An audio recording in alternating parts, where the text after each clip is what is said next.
After being abruptly broken up with and discarded by your avoidant ex, it is very normal and natural to be filled with self-doubt and self-blame.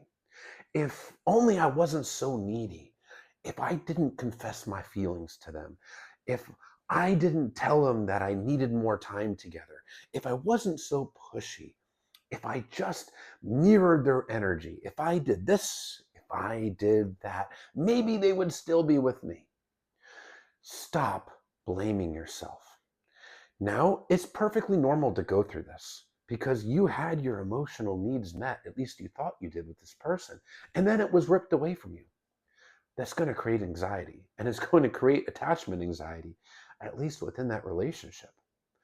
And part of that anxiety is self-doubt, wondering if somehow you are responsible for the unhealthy way that they ended the relationship.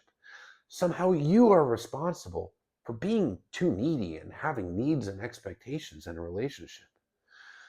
No, you are not responsible for their behaviors, and you are not responsible for their attachment wounds. They are responsible for them. Sure, it's perfectly normal and fine and good to have empathy for their wounds, for their childhoods. This is a person that experienced consistent childhood emotional neglect. This is a person with a low self-esteem and a lack of self-worth despite appearances on the surface. The way they abruptly ended the relationship, the way they shut down, pulled away, that's not what a healthy, secure person does.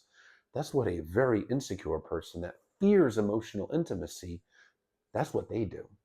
So yes, your heart, it feels empathy, and that's good. Don't change that about yourself. But that doesn't mean that you don't deserve to be treated better. Because no, having expectations and having needs does not make you needy, and it doesn't make you pushy, and it doesn't make you somebody that shouldn't be loved. What it does reflect on is the fact that this is a person that has deep attachment wounds and is not able or willing to show up for you in a healthy way. Having needs, wanting to spend quality time together, wanting to share emotions, form that bond, letting your expectations be known, holding boundaries. These are all normal, healthy parts of a relationship. And you didn't drive them away by doing this. If you had sacrificed your own wants and needs and walked on eggshells to try to keep them, holding no boundaries, well, you'd be self-abandoning and you really wouldn't save the relationship. Maybe it would last a little longer, but the emotional intimacy, the closeness, and the realness of the relationship was inevitably going to trigger them anyway. You'd only be delaying the inevitable and abandoning yourself in the process. And that is not good. It's not good for you, and it only deepens the feelings of insecurity within yourself. When you can't even show up for yourself, or you don't show up for yourself, you're sending yourself a very negative message. You're saying, my needs don't matter, my feelings don't matter, and I need to cater to this person to get them to love me. It's a very anxious thing to do. But yes, it is very normal to doubt yourself and to beat yourself up and blame yourself a bit after getting discarded so blindsidingly. It really was hell to go through that. You thought this person was all in love with you, and suddenly they're gone. Yes, that's going to be traumatic. And with that kind of trauma is going to come a roller coaster of emotions. And wondering if you did something wrong is a natural part of it.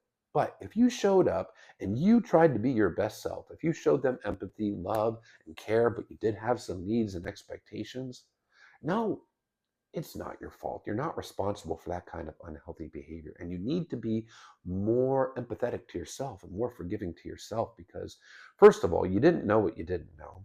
You tried your best. And a healthy person would have discussed these issues with you rather than completely blindsiding you and giving you no explanation whatsoever. So be kind to yourself. You deserve better. Don't beat yourself up. You're not to blame for anybody else's toxic behavior, ever.